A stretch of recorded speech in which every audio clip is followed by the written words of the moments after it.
Kamito was a virgin loser who had never touched a girl in his life. However, everything takes a turn when he is suddenly kidnapped and forced to become the only boy in a school of girls that have never interacted with a boy before. Now he will have to endure all the baddies of the student body wanting to take a taste from his sausage. On the day he was kidnapped, Kamito was half asleep in class when his friend woke him up for lunch. But before this couch dweller lazy bum can even process this monumental task, a group of muscular men storms into the hallway. They snatch this poor boy and haul him out of the school like a sack of potatoes. He's then dumped in front of an academy so glamorous it makes Buckingham Palace look like a pig shelter. A prim and proper maid greets him and introduces herself as Miyuki. Kamito asks her if this is a prank, but she totally ignores him. She explains that this is Seikken Girls Academy, an exclusive hidden school for the daughters of the richest families in the country. These girls have been so sheltered from the real world that their social skills are basically non-existent. They've never seen a cell phone, eaten fast food, or even talked to a male who wasn't their 70-year-old butler. Then Kamito is dragged before the principal, a hot woman named Maria, who drops the bombshell. The girls at this academy are social outcasts and have no idea what the world of a common man is like. Upon graduation, they enter the real world and completely lose their minds when faced with the mundane, normal life. So the school has devised a brilliant, totally not insane plan. Abduct a random guy to be a showman sample, a living, breathing commoner for the girls to study and analyze like a fluttering insect in a lab. Kamito,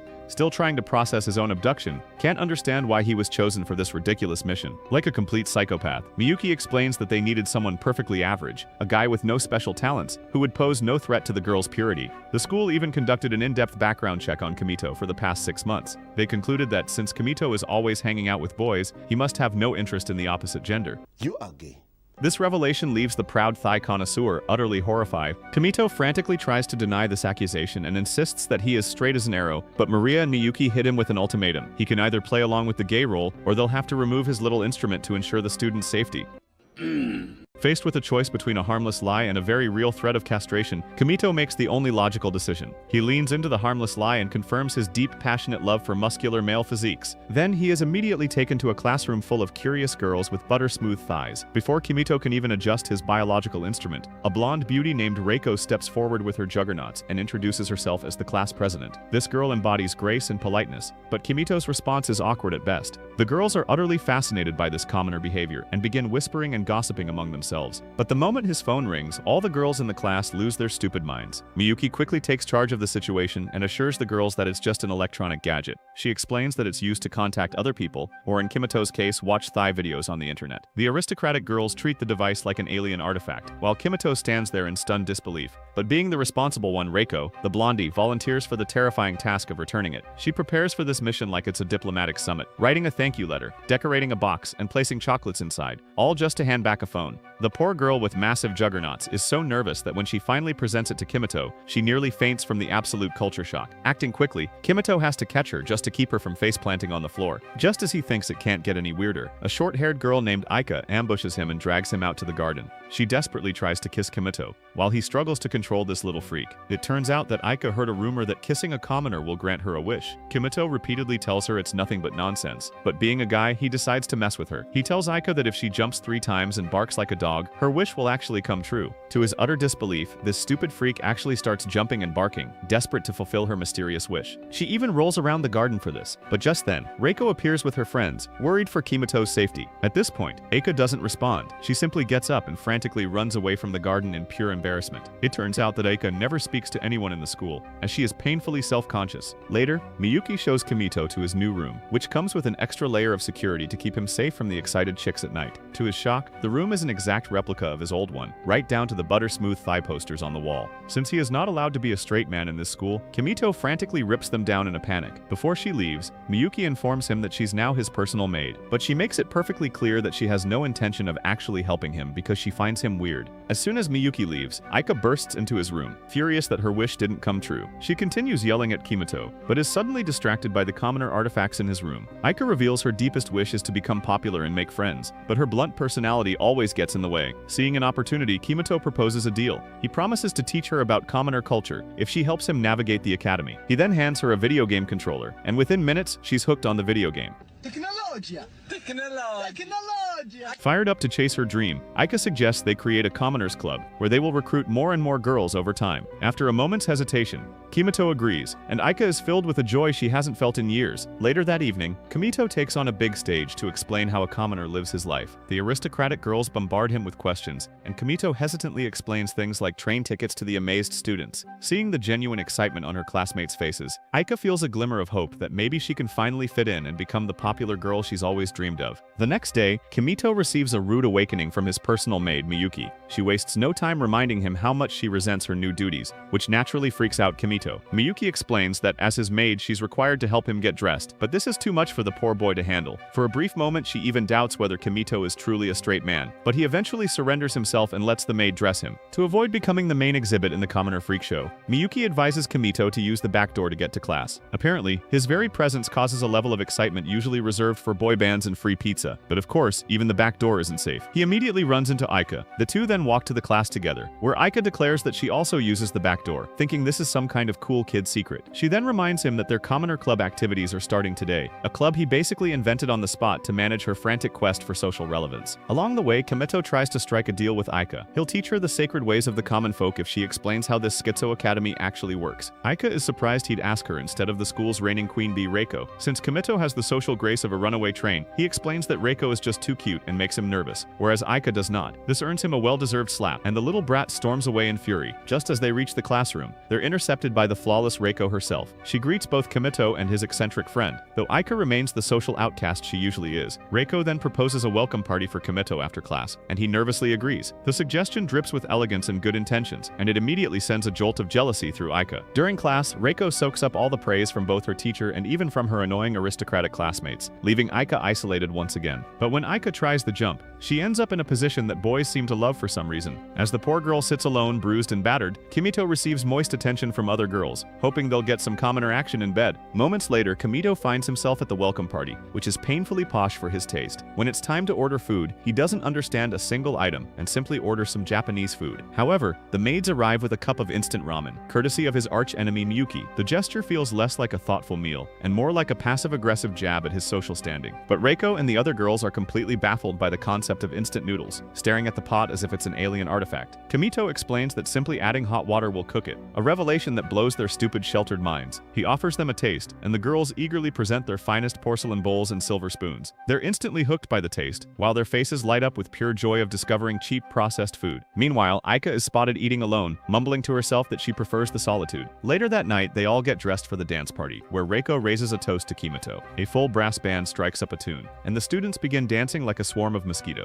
Reiko notices Kamito looking uncomfortable and asks what's wrong. He admits he doesn't know how to dance, as it's not exactly a regular pastime in the world of ordinary people. But seeing her disappointment, Kamito reluctantly agrees to give it a shot. What follows is a spectacle of awkward, clumsy movements that the other girls mistake for authentic commoner dance moves. He nearly sends Reiko flying, which could have been disastrous, but he manages to catch her in a dramatic dip. For some godforsaken reason, this chaotic performance earns a round of applause from the entire room of stupid chicks. Kamito finally meets up with Aika for their commoner club meeting. She gets angry at him for being late, but Kamito explains he was detained by the welcome party from hell. Aika is eager to begin her transformation into a popular girl and asks him what the books are for. Kamito explains they're manga, but the little brat has no idea what that is. He explains how to read them, and Aika dives in, becoming completely engrossed in the storyline. She spends hours and hours going through the manga books, not realizing Kamito is looking at her with thirsty flagpoles. Her innocence is on full display, as she starts to believe that the over-the-top stories are real. Aika thinks that all teenage commoners must have superpowers, so now she wants to become a supernatural psychic and enslave the commoner to fulfill her nighttime desires. Kamito has never encountered someone this dumb, so he decides to troll this little girl and plays along. He teaches her how to summon her powers, and Aika immediately puts them to the test, attempting to stop time. As she stands confused, Kamito, the master prankster, pretends to be frozen in place. Convinced she possesses godlike abilities, Aika taunts him and bounces around the room with pure delight. She flips her skirt in Kamito's face and even leans in for a kiss on the lips. But the poor boy can't handle the pressure and breaks character. Aika thinks that she can only stop time for a minute, but just then, Kamito reveals that he was just messing around with her. Once again, the furious Aika lands a solid uppercut on his face. Meanwhile, Reiko is taking a hot bath with her juggernaut watermelons, dreaming about a steamy night with Kamito. But just as she opens the door to leave, she bumps into Kamito, who gets to peek at every curve in her majestic body. After a moment of awkwardness, he apologizes profusely and runs away like a startled child. However, Reiko is completely in love with him and starts blushing uncontrollably. The next day in class, the two sit together, where Reiko is floating on cloud 9, secretly dreaming of marrying him. Since her innocence was compromised last night, Reiko wants to submit her body to Kamito and acts like a complete fool, leaving the entire class stunned. Morning breaks at Seikken Girls Academy, where Kamito is jolted awake by his arch-enemy maid Miyuki. She reveals that Kimito's parents agreed to make him gay in exchange for a complete home renovation and a beautiful bathroom. She then snatches Kimito's phone and tries to send a message to his parents, confessing how much he likes muscular men. However, the paranoid boy stops her just in time. As usual, Kamito sits down for breakfast, constantly under the watchful eyes of the girls. He has long realized that privacy is virtually non-existent for him at this academy. Seeking some solitude, he sits alone in the academy compound, where he notices a small girl furiously scribbling complex mathematical equations on the ground. She's completely in her own world, almost as if she's high on narcotics. Kamito curiously approaches her, but suddenly the girl begins to peel off her clothes, while scribbling in the world-renowned position. Kamito immediately covers the girl, but just then he notices a couple of girls approaching them. Acting quickly, he takes the little girl to his room. Kamito learns that her name is Hakua, and she's a bona fide math genius who loses herself in equations and sometimes forgets about basic things like her clothes. Hakua admits she can't dress herself properly, so Kamito reluctantly steps in to help. It's a truly awkward moment, but a necessary one because Hakua has special needs. After a brief but bizarre exchange, Hakua mentions that she's hungry, so Kamito, the ultimate commoner, whips up some instant ramen. At first, the aristocratic girl seems hesitant about this commoner food, but she eventually decides to try it out. Within seconds, Hakua devours the entire bowl, and without further ado, lies down on the floor to sleep. Just as Kamito leans in to wake her up, she jolts awake and immediately starts scribbling equations across his desk. Hakua once again starts shedding her clothes. Just as Kamito tries to manage the situation, Aika bursts into the room. Seeing Kamito holding Hakua along with her discarded underwear in his hand, Aika jumps to the wildest conclusion, thinking he's worse than R. Kelly. Later, Kamito accompanies Hakua to her laboratory, a giant building dedicated to mathematicians and scientists. Hakua's maid explains that she is a child prodigy whose mathematical insights are so valuable that they must be photographed immediately. Scientists from all around the world use her work as an inspiration, which leaves Kamito genuinely surprised. When the maid tries to get Hakua her lunch, Kamito reassures her that he gave Hakua some instant ramen. This shocks the maid because Hakua refuses to eat anything other than her regular bland food. But just as he tries to leave, the little girl holds on to Kamito's sleeve and asks him to stay with her. He gently reassures her that she can visit him anytime, while the maid slams her head in disbelief since Hakua is very comfortable with Kamito. That night, Hakua's maid shares the incident with her friends about how she was finally comfortable with another human being. All of them seem genuinely happy for Hakua, but since she is just a little girl, they decide to keep a watchful eye on Kamito. The next day, Kamito is escorted into class by his main piece, Reiko, who is completely in love with him. But before he can respond, the group is joined by Karen Jinryo, a tall girl with striking black hair and a permanent katana accessory. She has a Sigma mindset aura, but when a tiny insect appears in her vision, Karen gets terrified and tries to dispatch the bug with her sword. To the horrified onlookers, it appears as if she's attacking Kamito. He tries to explain the situation to them, but Karen maintains the charade and calls him an insect and challenges him to a battle. She starts chasing after him and attacks him with a strike, but Kamito barely manages to escape. However, Karen launches a whirlwind of sword slashes, which end up slicing the uniforms of all the surrounding girls, leaving them in their underwear. While everyone is terrified, Reiko seems to enjoy this a little more when Kimito's own uniform is also shredded into pieces. The aristocratic girls are deeply embarrassed by this, causing Karen to fume with rage and attack Kamito. Faced with a stupid accusation of being filthy, Kamito is forced to take the offensive instead of running away from her. In this brutal clash, Kamito is left standing on top of Karen. As his pants disintegrate into molecules, his ding-dong hangs right in front of his opponent. After this peculiar half-naked confrontation, Karen is impressed by Kimito's unexpected strength and wonders how a commoner could defeat her in a battle. However, she is determined to win and challenges Kamito to a rematch. Once again, her remaining clothes are cut off, leaving her in her underwear. Convinced of the vast difference in their power, Karen dramatically declares that she will become Kimito's assistant from now on. She vows to serve him until she becomes strong enough to defeat him. With this, Karen cements herself as arguably the most intense member of Kimito's growing circle of friends. Later, in the corridors, the other students whisper in awe about the commoner who managed to tame the formidable Karen, turning her into his devoted follower. The scene then shifts to Kamito's room, which has now become the unofficial headquarters of the Commoners Club. Aika is there, sharing her grand plan with Kamito to throw a party to finally become the most popular girl in class. Kamito thinks it's a decent idea but points out the logistical problem. They'll need a lot of phones to invite everyone. At that moment, Hakua, the child prodigy, appears out of nowhere. She settles comfortably on Kamito's lap as if he were her guardian. She then offers to build the necessary phones in her lab, solving their problem instantly. Seeing the effortless closeness between Hakua and Kamito, Aika can't hide her envy. Her irritation only grows when Karen enters the room and formally declares that she now belongs to Kamito. She plans to spend as much time with him as possible until she is strong enough for a true victory, which only sounds like she needs some ground and pound. Yeah, boy. The conversation is abruptly cut short by an increasingly jealous Aika, Aika. She rudely asks Kamito why he is so nice to everyone else but her. However, Kamito assures her that his feelings for her are pure, which makes him act so straightforward toward her. Overwhelmed with embarrassment, Aika bolts out of the room and lets out a frustrated scream in the hallway, only to be stopped by a maid who hands her a box. Aika returns to the room with the package, revealing custom-built mobile phones that Hakwa had built for them. Since the devices are not connected to the internet, Hakwa volunteers to hack into the Academy's Wi-Fi. Aika is now giddy with joy thanks to the little genius, and suggests they take a selfie together. As she tries to snap a picture of herself, Kamito and Hakwa, Karen shyly admits that she wants to be in the shot as well. It's a small and awkward moment, but it marks the official formation of the core members of the Commoners Club at Seikken Academy. The next day, Reiko and her friends corner Kamito in class, hoping to spend some time with him. She invites him to a tea party in her room, a distraction to make him fall in love with her gigantic airbags. One of her friends almost reveals their true intentions, but Reiko immediately covers her mouth. Before Kamito can even process the invitation, Aika swoops in like a territorial bird, grabbing his arm and reminding him they have an urgent Commoner Club meeting. When the other girls press her for details, Aika clams up, too shy to explain the club's weird activities. Without further explanation, she drags Kamito to the hallway and reminds him of their plan, which Kamito doesn't even remember making. Once inside, Kamito apologizes to a disappointed Reiko, who reluctantly wishes him good luck. Meanwhile, back in Reiko's room, her friends are already gossiping about how close Kamito and Aika have been lately.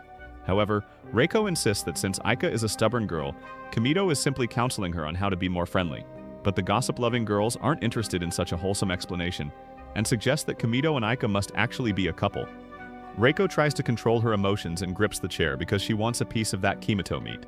However, her friends even suggest that Aika must have already kissed Kamito in his room, since they are always together. The very idea sends the hopeless romantic Reiko into a spiral. Overcome with jealousy and despair, she lets out a dramatic scream and runs out of the room in tears, leaving her friends completely baffled. Meanwhile, Kamito and Aika are merely planning a party for the entire school, compiling a list of all the commoner food and beverages to serve. Back in the classroom, Kamito notices one of Reiko's friends crying like a peach, and decides to play the hero.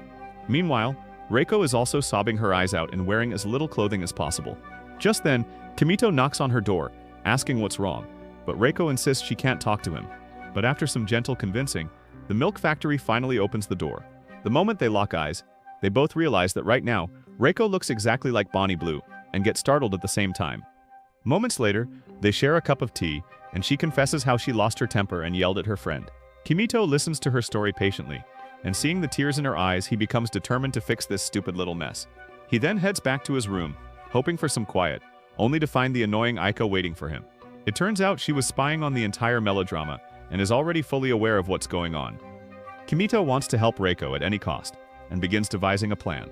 Aika realizes he needs some emotional support, so in a surprisingly selfless move, she suggests they redirect their party plans to cheer Reiko up. She even volunteers to use her party accessories for this mission, even though they had different plans. Kamito is touched by her sacrifice and tells her that she is genuinely a good person deep down. Flustered by this compliment, Aika headbutts him before walking out of the room in embarrassment. The next day, the Great Reconciliation Plan goes into action. Kamito gathers all the girls and announces a special commoner experience party.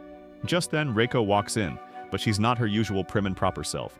She's dressed in casual clothes, a perfectly ordinary outfit, leaving her classmates in awe. She has transformed her voice, styled her hair differently, and even applied makeup like a commoner girl. Just then, Reiko pulls out a smartphone from her pocket and sends a text message. The vibration startles one of her classmates, and she tells everyone to open their desks for a surprise gift. All of them have a brand new smartphone, and Reiko even teaches them how to use it. She then gives a heartfelt apology to her friend via text message, like a toxic girlfriend. The two go through a cycle of emotional ovulation and squash their beef with a cringe selfie. Soon, the entire class is obsessed with their new gadgets, making Daddy Kamito giddy with joy. Later, Reiko thanks Kamito for helping her mend things with her friend. Kamito is just glad he could be of help, but Reiko is already planning to confess her feelings. Unfortunately, the stupid cabbage head cuts her off to explain that the whole party was actually Aika's idea. He adds that Aika wanted to throw a party for herself, but decided to help Reiko instead.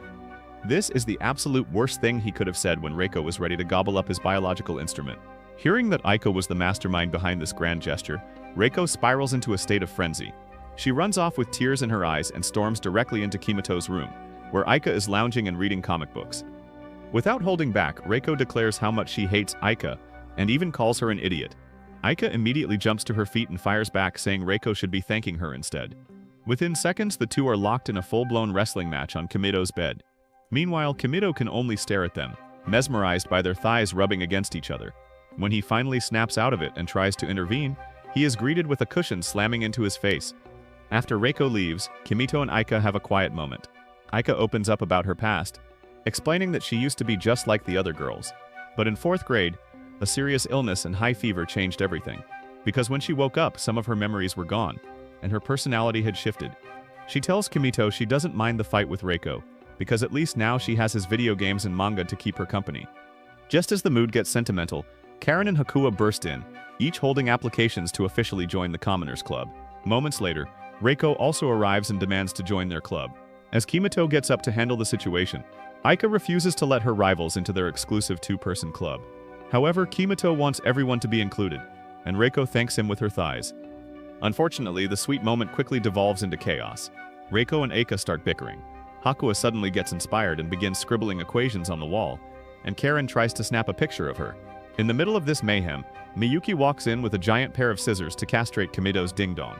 In a desperate effort to save his manhood, Kamito plays a video of muscular men and loudly confesses his love for bearded guys.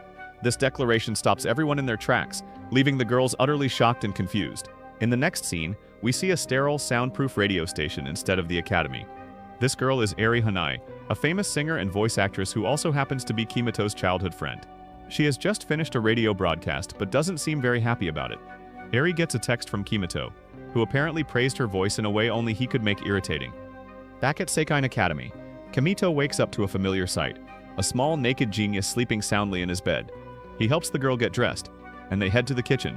Since this potato head has nothing but potatoes in his refrigerator, he starts peeling them, while Hanai politely waits beside him. As Kamito mashes the potatoes, she joins in to make a potato cake. He is genuinely impressed watching the certified genius struggle with the simple act of cooking. However, the mental exertion is too much for her, as Hanai suddenly takes her clothes off and begins doodling complex equations all over the walls. The poor boy does everything he can to prevent this situation from getting more awkward. After the snack, Hakua confides in Kamito about how she never had a proper childhood. When Kamito asks her what she did growing up, Hakua claims she made a lot of CPU circuit diagrams. Hearing this, he asks her a few stupid riddles about frogs, but she can't guess the right answer. Since the genius is used to knowing everything, she refuses to give up. However, she can't seem to crack the commoner's question and ends up getting annoyed at him. Later, while escorting Hakua back to her lab, he notices a handcrafted stuffed animal that looks exactly like him, but she quickly pushes Kamito out of her room and slams the door in embarrassment. Meanwhile, the other members of the Commoners Club are holding a secret war council. Reiko, Karen, and Aika have gathered to discuss what they've deemed the Hakua problem. They are seething with jealousy over how much attention Kamito showers on the little genius, complaining that Hakua has a foolproof method for getting what she wants. Whenever Kamito ignores her, she just strips naked and starts scribbling on the walls, an act that immediately gets his full attention. For a moment, Reiko wonders if she should strip naked in front of him as well, eager to take a bite of that commoner carrot. Karen seems to have some feelings for Hakua, and is committed to unalive Kamito at any cost. Eventually, the girls come to an agreement. They must defeat Hakua so that Kamito is left alone. Later, they wait for Hakua inside Kamito's room, like a bunch of clingy ex-girlfriends. But when she arrives looking for Kamito, she is disappointed to find he isn't there. As she turns to leave, Karen blocks the exit, and the girls insist that they can have fun together as friends, even without Kamito. What follows next is a painful and awkward attempt to force a friendship. The girls offer her tea and pastries, which she completely ignores in favor of reading a manga. Karen even tries to hand-feed her, but Hakua doesn't budge. Even after getting dressed as Kamito, her plan totally backfires. After several failed attempts to get a reaction, Reiko has Miyuki bring Hakua's favorite food. This finally gets her attention, and the little girl agrees to eat. Now, of course, a well-fed Hakua is an inspired Hakua. She tries to take off her clothes, and the wall becomes her canvas once again. The girls try to stop her, but it's like trying to reason with a hurricane. By the time Hakua finally tires herself out and falls asleep, the girls are mentally and emotionally drained. They look at the sleeping girl, then at the equation-covered wall, and finally understand the sheer exhaustion Kamito must feel every single day. Just then, Hakua's maid arrives to take her back to her lab. After waking her, the little girl proudly announces that she spent the day with her new friends, a comment that makes the three girls' hearts melt. Before leaving, Hakua asks Kamito's stupid frog riddle to the group. While the blondie and the brunette sit dumbfounded, Aika, the redhead, answers it correctly. The little girl's face lights up as she realizes that Aika has something more than just shiny balloons. The next day, Kamito is talking to a girl who seems to be mad at him. It turns out that he is playing a dating simulator on his handheld console. The game's main love interest is voiced by his childhood friend Eri Hanai, and he flirts with the 2D character like a classic beta male. Right when he is about to kiss the screen, Aika walks into his room and notices this weirdo talking to a virtual girl. For a moment, she gets mad at him for talking to other girls secretly. However, Kamito explains that since the 2D character in this game is voiced by his friend Eri, he plays this game to support her work. Aika is intrigued by this concept, and she insists on playing this game. He explains the situation, and Aika gets intrigued and gives the game a try. She is immediately sucked in, blushing and getting flustered as she forms a bizarre 50 Shades of Grey connection with the game's protagonist. So Kamito leaves the room to give her some privacy. Aika gets so immersed in the 2D character that she forgets she's actually in Kimito's bed. Just then, Reiko walks into the room looking for Kamito. Aika tells her to park her ass outside, but Reiko insists on waiting for Kamito to return. Now, the two girls are left alone together in the lion's den, a commoner's bedroom. Their natural curiosity gets the better of them, and they begin to investigate. Their first major discovery is Kamito's manga collection. After noting that every single cover features a girl with humongous knockers, they come to the only logical conclusion their sheltered minds can muster. Kamito is a massive pervert who is only interested in girls. However, Aika loses interest in this detective work and leaves the room to grab something from Kamito's mini-fridge. The sheltered girls are shocked to find a bottle of soda in his fridge, which is a completely foreign object to them. Aika claims she found it first and wants to drink it alone, and Reiko reluctantly agrees. But seeing her disappointed, Aika nervously agrees to share the commoner's drink with her. Later, the girls sit down in Kamito's room and pour the soda to finally drink it. After a moment of hesitation, they both take a sip. However, the aggressive fizz is a shock to their whack digestive systems, and they simultaneously spit the drink all over each other. Soaked and sticky, they have no choice but to strip off their uniforms. This leaves the girls inside Kamito's room wearing only their underwear. However, an argument immediately breaks out over the proper way to fold Aika's clothes. One thing leads to another, and the girls find themselves wrestling and tumbling onto Kamito's bed in an awkward, compromising heap. And it is at this exact moment of peak chaos that Kamito returns from his meeting. His eyes go wide as he's met with the unbelievable sight of his two main love interests, half naked and tangled up together on his bed. Later, Kamito is summoned to the principal's office, where he is greeted by the headmistress and Miyuki, whose deadpan expression gives Jason Statham severe competition. They have groundbreaking news. The construction of a special site for their upcoming field trip is complete. Miyuki reveals that they have built an entire theme park called Showmanland. It's a sprawling theme park meticulously designed to replicate a commoner's town. Kamito's role is to be their guide, and Miyuki reminds him that his biological instrument is on the line. With the threat of castration hanging over his head like a guillotine, Kamito has no choice but to accept his new role as tour guide. The much-anticipated journey to Showmanland begins.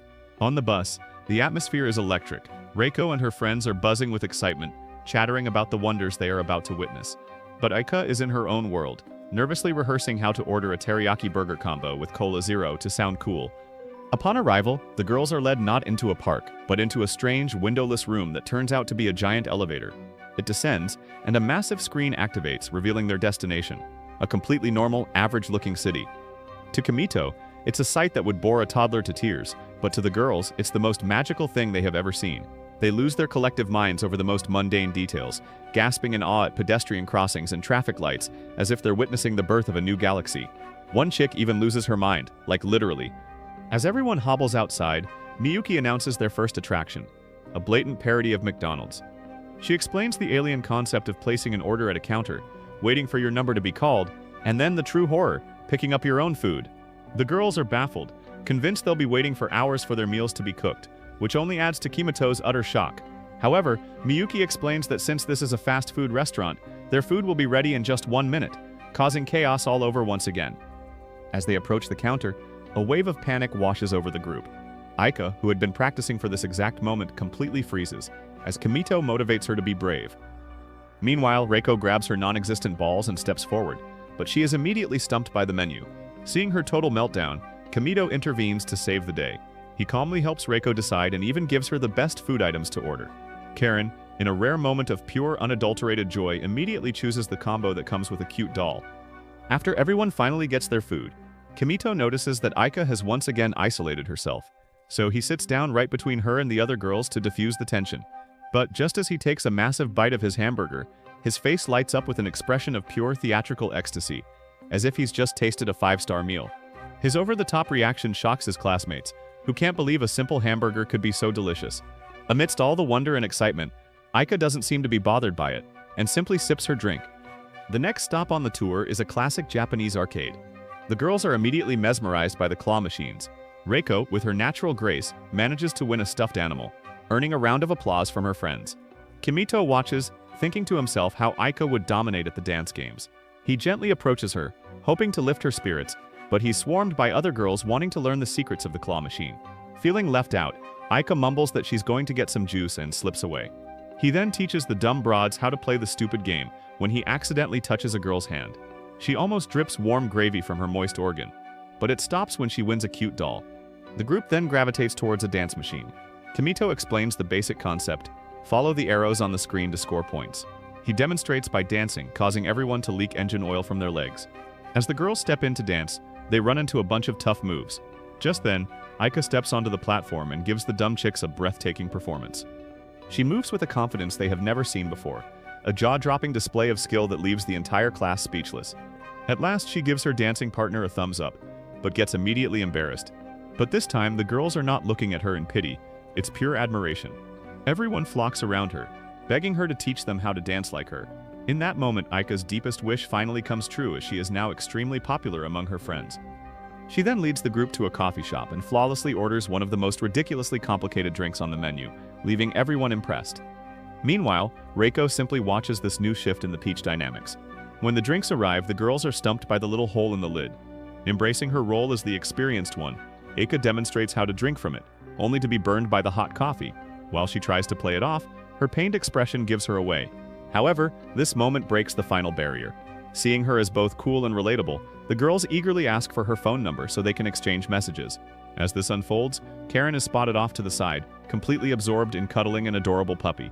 Meanwhile, Hakua is seen in the empty halls of the academy looking for Kamito. Her personal maid gently breaks the news that everyone is on a field trip, making her feel all alone. The final stop of the day is a clothing store. Aika has fully embraced her new role in the group and explains to her classmates that ripped trousers are not defective, but a very popular fashion statement.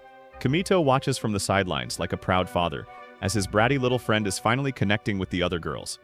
His attention is then drawn to Karen, who is awkwardly examining a stylish outfit. She clearly likes it, but is completely out of her element. She stands in front of the mirror, completely enchanted by the color, but quickly discards it to protect her hardcore identity. Kamito tries to encourage her, but she gets spooked and claims she would never wear such stupid clothes. But when Kamito does not believe her, Karen's defense mechanism kicks in, and she draws her katana to threaten him. However, Kamito reminds her that he's already beaten her before, which is enough for the girl to tremble in fear. She takes off her clothes in front of him, and Kamito tells her to try on the clothes. Karen hops inside the dressing room like a monkey, while Kamito waits for her. Moments later, she emerges outside looking absolutely stunning. Kamito, the thigh connoisseur, is speechless as he gazes at all the curves and areas of Karen's body. As she trembles in embarrassment, Kamito assures her that her body is literally perfect, which makes her blush furiously. He tells Karen to dress like that more often so he can look at her every day. The comment is too much for her to handle, so Karen gives him a light smack and runs away in embarrassment. That night, back at the hotel, Aika and Reiko are forced to be roommates, and the tension is so thick you could make a... Aika is busy texting her friends, while Reiko feels a little bit isolated. A brief moment later, Aika surprisingly shares a vulnerable moment with Reiko. She wants Reiko to check her text message before sending it out to all of their friends, which explains how she has a straightforward personality, which gave the impression that she was rude. This slowly caused the girls to be terrified of her, so Aika started to ignore everyone to protect her mental health. She then pulls out her phone and shows Reiko a long message that also talks about how she wants to become friends with everyone. Touched by this moment, Reiko agrees, and the two rivals work together to perfect the message. The next morning, Kamito is jolted awake by his maid, who seems like she's always angry with him. Ironically, the two have started developing a weird kind of friendship. Later, all the girls gather around for the morning breakfast. It turns out that Aika's message was well received, as the girls warmly invite her to join their table, making her incredibly happy. Later, Kamito catches up with her by the elevators and congratulates her on achieving her goal. And then, with the emotional intelligence of Joe Biden, he delivers a devastating blow. He explains that since Aika is now a popular girl, her role in the Commoners Club is officially over. He cheerfully tells her how she must now maintain her position by hanging out at tea parties. This revelation shatters Aika's world, as the club was her lifeline, her special connection to him. As the elevator doors close on her heartbroken face, she is left utterly crushed. Seeking to let his balls breathe for a minute, Kamito heads to the hot baths, but his annoying friend Aika once appears in a towel to soak away her sorrow. As the two argue over who gets to use the hot bath, Aika's friends suddenly enter the pool area. In a blind panic, Kamito dives underwater to hide from the semi-naked girls. Aika instinctively shields his position with her dumpers, while her friends chat about some dumb stuff. Trapped beneath the surface, Kamito starts to run out of air, so he raises his head to take a breath, but he ends up with a full view of Aika's private parts. As he submerges himself underwater, the girls continue talking, while Aika hides him from her friends. Kamito desperately needs to take a breath, so he mistakenly grabs Aika's tankers, which results in an elbow shot from her. Moments later, as the girls leave the pool area, Aika is shocked to find Kamito motionless. She immediately pulls his disgusting limp body from the water and begins performing CPR.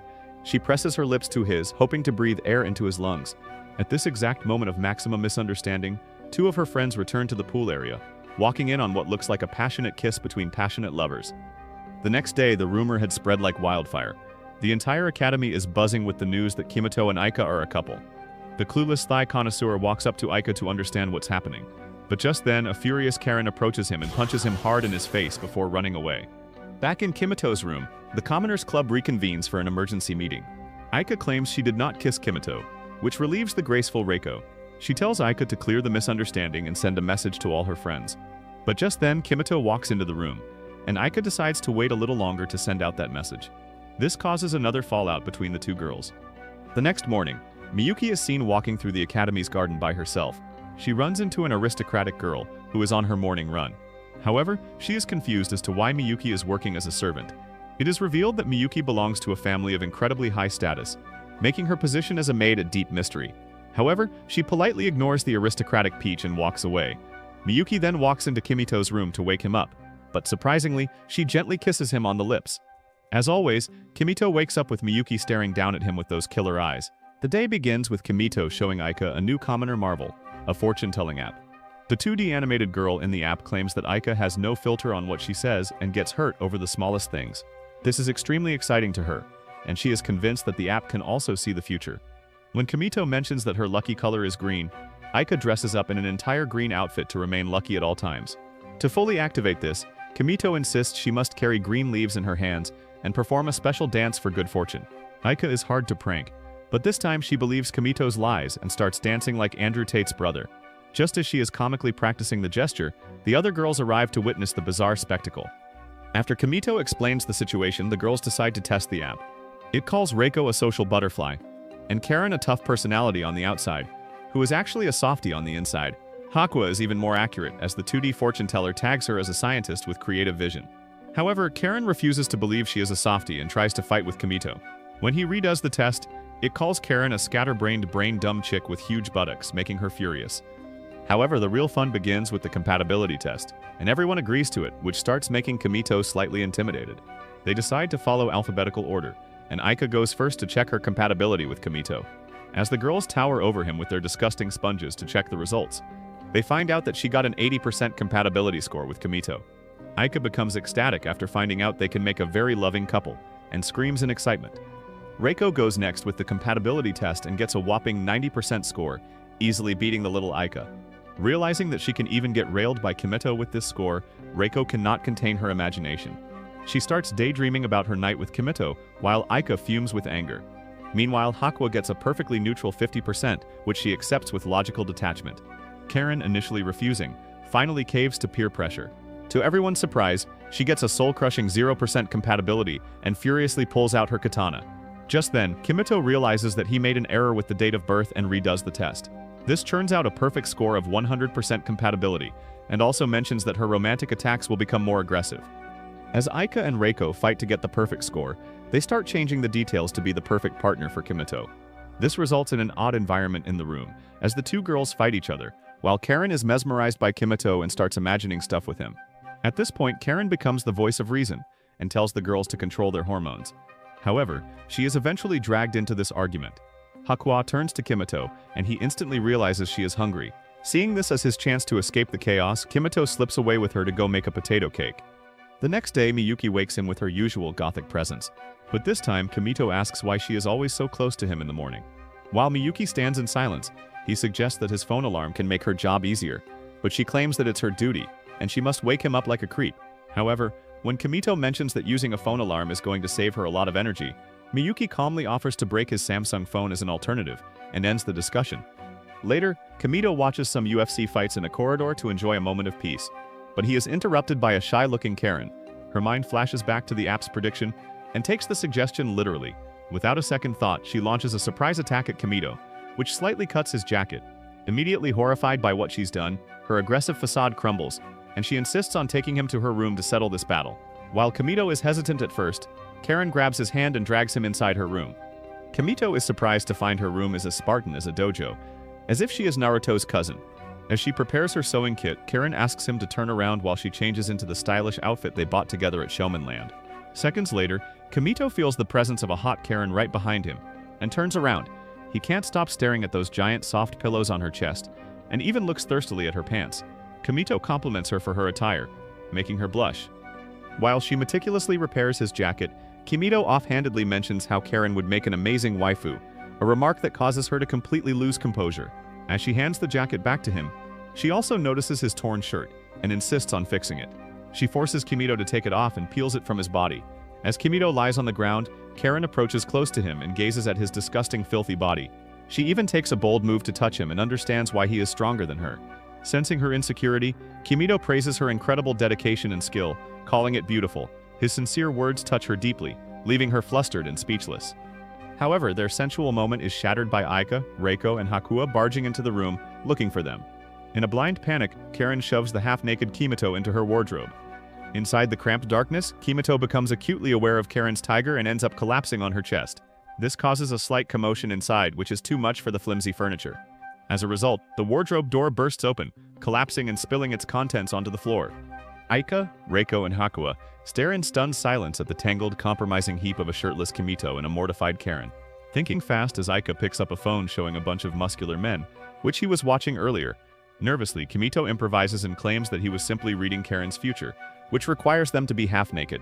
However, Aika has been pranked one too many times by him, and locks his leg like the wrestlers in his mobile phone. On the other hand, Hakuya is dealing with the emotional fallout from the compatibility test.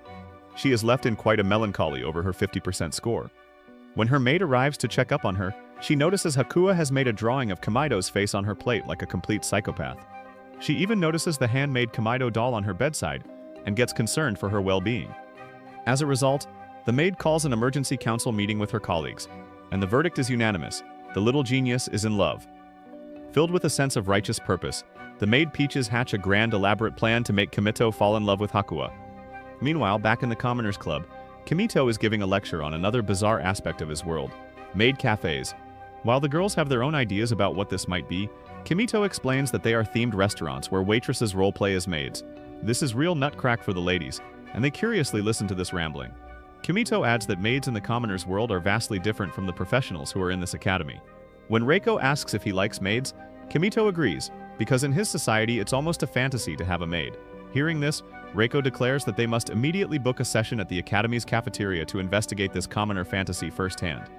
When Kamito arrives, he finds his friends have fully committed to the bit. They are all dressed in frilly maid uniforms, ready to serve him. Reiko, taking on the role of head maid, dramatically calls him master. Kamito explains that cafe maids must serve their customers with love, and Aika gets jealous of Reiko stealing his attention. However, Kamito diverts their attention and teaches them that if he orders a drink, they must deliver it with proper love. Since the girls have no idea what this creep is talking about, Karen threatens him to demonstrate. So Kamito stands up and shows them how the food is to be delivered with love, acting almost like a Japanese James Charles. The girls find it utterly ridiculous, and they leave this Jeffrey Epstein wannabe inside the cafe by himself. Meanwhile, the maid council learns about Kamito's attraction towards maids and starts their own preparation. Later, Aika brings a rice omelet for Kamito and tries to deliver it with love, but she finds it extremely cringe. Karen draws an injured rabbit with ketchup on his plate like a serial unalover, while she pretends to bleed on top of it. The sweet Hakuya tries to entertain Kamito by playing rock, paper, scissors, but she is eventually stopped by Reiko. She then starts singing a Kanye West song, but it's so terrible that the very foundations of the building shake and glasses shatter, causing mayhem all around. As Aika criticizes her singing, another argument breaks out, while Hakuya is once again stripped naked while scribbling her equations on the dinner table. From the hallway, Hakuya's real maids are observing the entire disaster. Since they witnessed Kamito in the middle of this chaos, they arrived at a completely wrong conclusion that Kamito has a maid fetish. Later, Hakuya's head maid approaches Kamito, and under the guise of showing him what real maids in action look like, invites him to Hakuya's lab. This is the start of their orchestrated date. She takes them inside the hallway and proceeds to show him around. Kamito watches in awe as Hakuwa enters a creative trance, almost like Stephen Hawking in his office, when he was not twisted up like a noodle. He notices how the maids move in silent, synchronized precision to transcribe her work, and gets impressed by it. Later, the maid brings Hakuwa to Kamito, and she asks the little girl to show him around the facility. Seeing Hakuwa grab his hands, all the maids lose their minds in excitement like a bunch of creeps. She then takes Kamito to a giant indoor sandbox designed for Hakuwa to clear her mind. As Kamito and Hakuwa begin to play together, they notice the maids are still there, watching them with sadistic intensity, claiming it's their free time. When lunchtime arrives, the maids escort them to the staff cafeteria, where Kamito and Hakuwa hold hands like brother and sister. As they reach the dining area, the maid tells him that since they don't have extra plates, Kamito and Hakuwa have to share a single plate. Even the food has creepy sentences written all over, which naturally makes Kamito extremely awkward. Kamito notices a bunch of empty plates, but another maid pretends to fall and breaks all of them. With no other option, he starts feeding the little girl, but the creepy maids all yelp in excitement. The spoons are also tipped over by one of the maids, which gets weirder every second. Now Kamito is forced to use the same spoon, while Hakuwa sweetly feeds him. At last, just as the two are sharing a drink from the same cup, Miyuki enters the room. Her ice-cold presence immediately snaps the other maids to attention. She informs them that an urgent request from a company came in while they were slacking off like a bunch of idiots on Jake Paul's podcast. Her tone is sharp, and the maids scatter. Afterwards, Kamito apologizes to Hakuwa's maid for the trouble, admitting that even after all that, he's still not sure what a maid's job really entails. But he genuinely adds that because of this bizarre day, he was able to see a whole new side of Hakuwa's personality. That night, the maids celebrate their supposed victory. They are in a delusional belief that Kamito is attracted to Hakuwa, and they will soon be in a relationship. Meanwhile, all the other girls start practicing how to become better maids in their rooms, as they all want a piece of that Kamito barbecue. The next day, Kamito decides it's time to execute his masterpiece of pranks. He calls Aika to his room for a private meeting, telling her he wants to speak with her and her alone. The request makes her release her hormones, her mind immediately jumping to romantic conclusions. As Kamito asks her to take a seat in his bed, she nervously crashes beside him. Just then, he presents her with a gift, while her thighs flutter with happiness. When she asks why he is giving her a gift randomly, Kamito maintains his composure and stays silent. He then asks Aika to open the box, which contains a stupid-looking bright yellow suit. Kamito, with the solemn expression of a sage, tells her this is a secret weapon that will finally make her the most popular girl in school. Seizing the intimate moment, Aika asks him if this is some weird prank he's playing on her. Kamito's balls are in danger, so he quickly explains with deep gravity that wearing a yellow suit and pointing fingers is considered sacred between close commoner friends. Aika has been pranked by him several times, so she gets suspicious. However, Kamito is prepared for this, and he shows her a video of the real-life Japanese comedian Dandy Sakano, famous for his finger gesture. He then follows this with a barrage of internet searches showing thousands of fans imitating the gesture. Aika does not realize this is a prank, but with such a meticulously crafted prank, she is completely convinced. Within minutes, Aika changes into her new outfit, and even tries out the weird gesture. Kamito takes a couple of pictures of her, and even teaches her some extra absurd moves. As the girl celebrates by imitating a famous celebrity, Kamito prepares himself to get beaten after revealing the truth about his prank. But right then, Aika bolts from the room, eager to spread the gospel of the finger gesture to the entire academy. As Kamito chases after her, he runs headfirst into Miyuki. His hands automatically move towards her beautifully crafted thighs as he stares right at her tiger. After a brief awkward moment, he springs out of Miyuki's skirt, while she lies down on the floor, ready to surrender herself to Kamito's tongue. As he apologizes for his mistake, Miyuki casually mentions how she does not mind him touching him. Meanwhile, Aika is running down the hallway in her yellow suit, where Reiko notices her. She then chases after Aika, demanding to know what this outfit is about. Eventually, she explains how this suit is worn by a famous commoner called Dandy Sakano. But when she makes the finger gesture, Reiko realizes this girl has lost her marbles. When she finds out that Kamito gave her this outfit, Reiko's jealousy turns into a desire to join in this weird trend. So the two start practicing the weird finger gesture together like a couple of dumbos. By the time Kamito arrives at his classroom, the finger gesture pandemic has taken over. The entire class is dressed in yellow and performing the gesture in unison. Later, the tone shifts dramatically. Reiko is walking down the hall when she overhears Kamito on the phone with an old friend from home. He's complaining about how tired he's getting of the academy since there are only chicks in this place. He cannot handle the stress of being careful around girls all the time, and mentions how guys are way better friends than girls. Reiko misinterprets this as him wanting to leave the school for good. Without wasting any time, she immediately gathers the Commoners Club, Aika, Karen, and Hakuwa for an emergency meeting to share the terrible news. They must now come up with a plan to stop him from leaving. In a stroke of absolute unhinged genius, Aika suggests the obvious solution. If Kamito misses having guys around, then they should become boys. Since they cannot grow a ding-dong overnight, they begin to brainstorm. Karen gets up with a stupid idea and explains how every time she faced off with Kamito, he always looked at her thighs. So the girls decide to practice his habit of staring down at girls' legs. Then, remembering his fake fetish, they ask a maid to bring them a muscle suit. Aika wins the rock-paper-scissors battle to wear it, but she ends up looking like a liver king. They also add a samurai ponytail, along with a bow tie for a touch of class. For the crucial finishing touch, they need a manly scent. So after some careful deliberation, the girls decide on the most masculine aroma they can think of: grilled meat seasoning. Fully prepared, all the girls try to act tough and masculine and march to Kamito's room. He is greeted by a ridiculous and confusing sight, asking them why they smell like a barbecue. However, the girls proudly explain their plan. They heard he was considering leaving because he missed his male classmates, so they put on this performance to convince him to stay. Kamito is stunned into silence for a moment, looking at the absurd meat-scented cross-dressing mess in front of him. Aika flexes in her muscle suit. Reiko tries to act cool and aloof. Karen stands stoically, and Hakuo just stares blankly. It is the most insane, misguided, and heartfelt thing anyone has ever done for him. However, Kamito spreads a warm smile across his face and reassures them that they don't need to worry. He has no intention to leave the academy and promises to remain at the school. The next day, Kamito walks through the peaceful compound of the academy to cool off his sweaty tennis balls. He finds himself walking back to his empty classroom, having forgotten his pencil case. To his surprise, he finds Reiko diligently replenishing the chalk for the teachers. Kamito lets out a gentle smile, as she is actually a pure-hearted girl. As the two stand together by the window, they talk about some dumb stuff like how beautiful the skies are. Kamito notices how stunning Reiko looks right now, and immediately shifts his gaze. To avoid distraction, she closes the curtains, and decides to seize the intimate moment. Reiko expresses her desire to help him with the flower arranging class. Kamito knows this is just a smokescreen for a ground-and-pound ceremony, and quickly agrees to her request. Then Reiko makes a much bolder move, asking him to start calling her by her first name. She wants them to be more than friends, and convinces him to drop the formalities from now on. Later, the Commoners Club gathers in Kamito's room to discuss their agenda for the day. But Reiko coyly reminds Kamito not to forget their secret plan, immediately sparking Aika's suspicion and jealousy. Aika and Karen demand to know what they're plotting, but Kamito is once again caught between the chicks' quarrel. Meanwhile, Reiko enjoys the attention and simply smiles at the angry girls. However, their bickering is cut short when two maids enter the room, summoning both Reiko and Kamito to the headmistress's office. Since Reiko was not informed about their visit, she seems a little bothered by it. Inside the office, they are greeted by Reiko's family, her overbearing mother and her surprisingly timid older brother Masami. After the mother shares pleasantries with Reiko, her gaze shifts toward this disgusting boy, Kamito. The nervous boy has no idea what this is about and introduces himself. Masami is immediately hostile towards Kamito, furious that a boy is allowed near his precious sister. However, Reiko tells him that she is leaking a lot of gravy these days and is enjoying her time at school.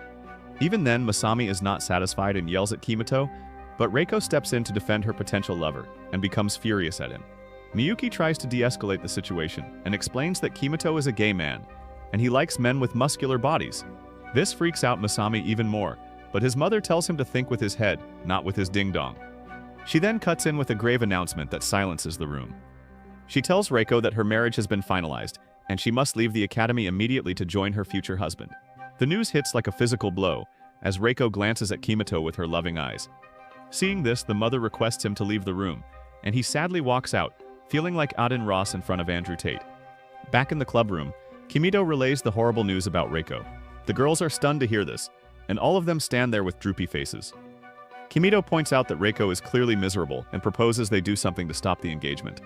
He cannot understand how Reiko's mother could do something so cruel to her own daughter. This galvanizes the group with a new purpose, as they all partner up one last time. Later, in the courtyard, they run into Masami again. He's clearly against Reiko's marriage, and frantically tries to give Kamito his email address to coordinate a plan. However, his mother suddenly appears, and forces him to leave before they can come up with a plan. That night, the club members gather around without Reiko, but the atmosphere is empty and depressing. Everyone starts imagining their life without Reiko, and it's painfully clear that everyone deeply wanted to clap that juicy can of tuna. In a moment of incredible character growth, Aika, Reiko's biggest rival, admits that she's worried and can't just stand by and do nothing. Driven by a new sense of solidarity, Aika decides to call Reiko, but the school phones are restricted. However, Hakuo does her magic and easily disables the limiter, turning them into normal cell phones. That night, Aika makes the call. which makes Reiko extremely happy. The two start talking, but Reiko tries to be dutiful, saying she must obey her family's commands. Aika listens to her with tears in her eyes and tells her to stop acting like a Republican president before the election. She reminds Reiko that if she leaves, she'll be alone in gym class, and that she is a precious friend to them all. Finally, Reiko breaks her composure and confesses that she does not want to get married, and that she wants to stay with her friends forever. That was all Aika needed. She promises Reiko to be patient until they find a way to save her. The next day, Aika reveals that Reiko wants to stay in the academy, so the rescue mission is on. Hakua immediately retrieves Masami's email address, and a plan is in place. Since the girls are aristocratic, Kamito takes leadership of the mission and declares war against arranged marriages like true Democrats. That night, the five of them, Kamito, Aika, Reiko, Hakua, and Karen, carefully sneak out of the academy under the cover of darkness. Their escape is almost flawless, almost as if they have been crawling with each other every night. But, just as they reach a safe area, the group is discovered by the last person they wanted to see, Miyuki. For a tense moment, all of the students think their plan is over, before it even began. However, Miyuki simply asks if this is an official Commoners Club activity. When Kamito confirms that it is, she turns a blind eye. This was her cryptic permission, allowing the group to rescue Reiko at any cost. Outside, another maid shows them the way, and they slip out of the gates. They then get inside a sleek black car waiting for them. It turns out to be none other than Masami, and the two muscular men who first kidnapped Kamito. As they settle in, Masami gives his signal, and the car drives off into the night to crash a wedding and rescue Reiko once and for all. As the car reaches the major highway, Kamito asks Masami why he trusted him. Masami explains that since he is an aristocrat himself, he cannot be the one to crash a family wedding. It's a stupid logic, but it makes sense. Soon, the car pulls up to a hill overlooking Reiko's family mansion. Since the estate is crawling with extra security guards, Masami realizes that his plan has been exposed. So he appoints Kamito the commander of this mission and volunteers to risk his life for his sister. Karen, on the other hand, is determined to use her swords to defeat the guards because for her, this is not a threat, it's an invitation. Before anyone can formulate a proper plan, Karen leaps down the hill and charges headlong into the fray. She pulls out her sword like Sasuke, altering all the guards nearby. Then, Karen unleashes her first attack, cracking the ground like a birthday cake. After all the guards are eradicated, Karen decides to launch her most powerful attack. Her sword creates a blade of fire so potent that it carves a massive hole in the mansion wall, creating a wide-open entrance for Reiko's friends. Just then, they are surrounded by a swarm of security guards, leaving no room for escape. But Karen urges everyone to go inside the building, while she deals with the nasty security guards. She then unleashes her signature whirlwind technique, a spinning vortex of swordplay that strips them of their entire uniforms. On the other hand, Kamito, Aika, and Hakua rush inside, but their path is immediately blocked by the family's butler, Takemiya, a man who looks like he has an orange Bugatti. He approaches Masami and tries to convince him to drop this battle with his own family. But he ignores the butler and charges at him. Unfortunately, his attack is intercepted by Takemiya, causing Masami to collapse on the floor. But the battle has just begun. These two engage in a fierce, high-stakes duel, while Kamito, Aika, and Hakua press forward. Once inside, they encounter the next layer of security, a swarm of high-tech drones ready to attack them. But Aika embraces her delusional confidence and grabs a nearby vase and shatters it into pieces. She then expertly flings the broken pieces like Ukrainian soldiers, taking down the drones one by one. However, their victory is short-lived as a series of heavy security doors begins to close behind them, threatening to seal them off. But the little genius Hakua looks for the control room so she can hack the system to intercept the doors. Unfortunately, the final door is closing too fast, causing anxiety all around. Just then, the two muscular men from the car appear out of nowhere, holding the massive metal door open with sheer brute force. Hakua slips through, and she immediately starts hacking the mansion's main computer. In just a few seconds, all the metal doors slide open once again. However, they are faced by their final enemy, a giant, Power Rangers-looking robot that blocks their path to the meeting room. But before the robot can crush them, Karen makes her dramatic re-entrance, now inexplicably dressed in a full samurai outfit. With a single devastating attack that is utterly ridiculous, she slices the robot clean in half. In a final attack, she manages to disable the robot, but also shreds all of her clothes, leaving her entirely naked on top of the robot. The battle between Takemiya and Masami gets even more brutal, as neither of them seems to lose their stamina. With the path clear, Hakua works her final bit of magic, hacking the leftover drones and reconfiguring them into a pair of makeshift rocket shoes for Kamito. He blasts through the mansion hallway and bursts into the formal meeting room, just as the engagement is about to be finalized. Seeing this, Reiko's mother gets up and politely asks him to leave, but Kamito declares his complete and total disagreement with the arranged marriage. Reiko's mother, cold and unflinching, tells him that a commoner couldn't possibly understand the importance of their traditions. Just as Aika and Hakua enter the room, Reiko starts shivering in agony because it's been 10 hours since she last sniffed Kamito's omelet. In response, Kamito delivers a heartfelt speech, insisting that despite their different worlds, they have all managed to become precious friends, and Reiko's giant watermelons are needed in the academy for research purposes. Karen also arrives with her airbags barely covered to distract everyone's attention. Aika also steps in, and with tears in her eyes, she announces that Reiko has the best knockers in the academy. At last, they all make their stupid finger gesture to show their support for Reiko. Finally, with tears pouring from her eyes, Reiko finds her voice. She stands up and announces that she will leave the family. Her mother warns her of the consequences. She will lose her status, her right to attend the academy, and become an ordinary girl. Kamito immediately interjects, assuring her that there's no problem, she can come live with him. He pulls Reiko away from her mother and promises to keep her happy. This declaration prompts Reiko's father to finally support her decision. In a final stunning twist, Reiko's mother begins to laugh like a witch. It turns out that the entire ordeal was orchestrated to test Reiko's ability to stand up for herself. She tells her daughter she is free to marry whomever she wishes, then turns to Kamito and asks him to take care of her forever, a statement that everyone in the room interprets as a marriage proposal. This causes a debate in the room, as the other girls start getting jealous. The scene cuts back to the academy, in the familiar chaos of Kamito's room. He is trying to apologize to Reiko for the misunderstanding his words caused. However, she simply reminds Kamito to start calling her by her first name. Before they can resolve anything, the rest of the girls jump in. The old arguments fire back up, a heated debate over who has the strongest claim to Kamito's affection. As Aika and Reiko bicker, Karen watches with a frustrated sigh, and Hakua, getting inspired by the passionate energy in the room, strips off her clothes and begins scribbling equations on the wall. The Commoners Club is back together, and their perfectly dysfunctional dynamic is restored. If you want to see more videos like this, comment naughty below. Until then, subscribe, like, and share this video with all of your friends.